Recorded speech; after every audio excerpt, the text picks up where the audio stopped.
Ness has that nifty reflector in the front smash whenever he pulls out his baseball bat, and as you guys may know, it also increases the damage by I think 1.5, 1.3, some value around there. Now usually the projectile that he reflects back, it usually is enough to send people flying, but how far can that go? Like, you know, that's been around pretty much since Melee. I'm not sure if Smash 64 had the front reflection mechanic in Ness's baseball bat.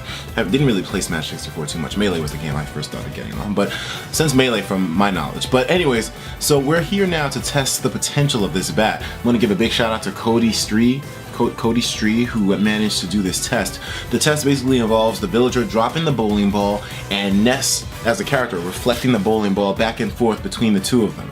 Now, as you guys can also see here, there's Fox there too, so I'm guessing that Cody must have been doing a lot of tests with just anybody who has reflection ability. So now, the thing that's interesting about this video is what happens after a certain point if Ness constantly reflects the projectile back too much between two of them. Because, you know, every time that bat hits it, the damage is increased and the knockback is increased as well too. So it just constantly goes back and forth.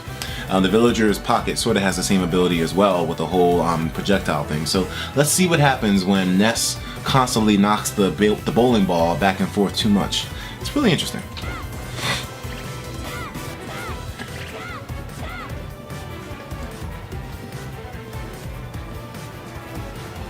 So now the video is going to play once more in closer perspective, and take a look at this. Okay. So as if you guys think that the video is going to be in slow motion, it's actually not. You can pay attention to the timer at the top right of the screen and you'll see for yourselves that everything is in real time. So what you're about to see Ness do from hitting that bowling ball back and forth too much with the reflection is actually in real time. So let's take a look. The Ness on the bottom hits the bowling ball once as the villager drops it, knocks it back up to the Ness at the top. And the Ness at the top hits the bowling ball, which has already been reflected once. So it's not like this thing has been passed around that much. It literally was just hit by the Ness at the bottom, knocked up to the Ness at the top, and the one at the top hit it once. Now take a look at this. Look at that lag after he hits that bowling ball back. That is insane. Around 5 seconds. Yeah, 5 seconds of just straight lag where you cannot do shit. Just because he knocked it back with so much power that it slowed him down as it is. And of course, like I said, pay attention to the top right of the screen. You'll see that nothing was slowed down here.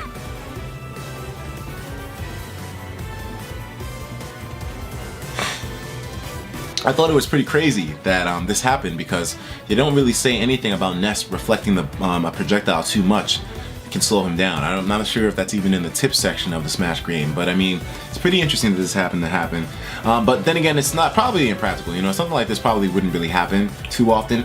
And does the slowdown lag depend upon the power of the projectile initially? Because we all know the villager's bowling ball is fucking strong. So I mean, maybe if it was something smaller, like maybe Fox's laser, the reflection wouldn't be as harsh in terms of giving him such a big cooldown. Like 5 frames of cooldown for hitting that shit back.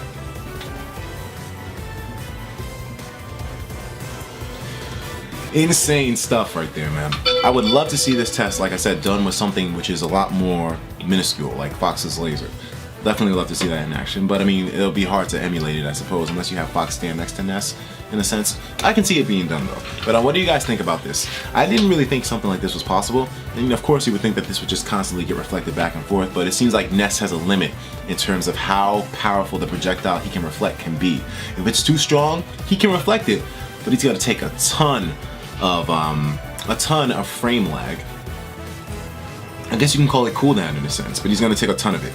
So definitely be mindful of that if you are a Ness main, but then again, what kind of Ness main would be in a situation like that in the first place? Usually they just absorb the projectile, but if it's a physical projectile, I don't think Ness can absorb the bowling ball. But I don't know for a fact. I'll talk to you guys in the next video though. Take care of yourselves, and of course, as usual, please have yourself a damn good one.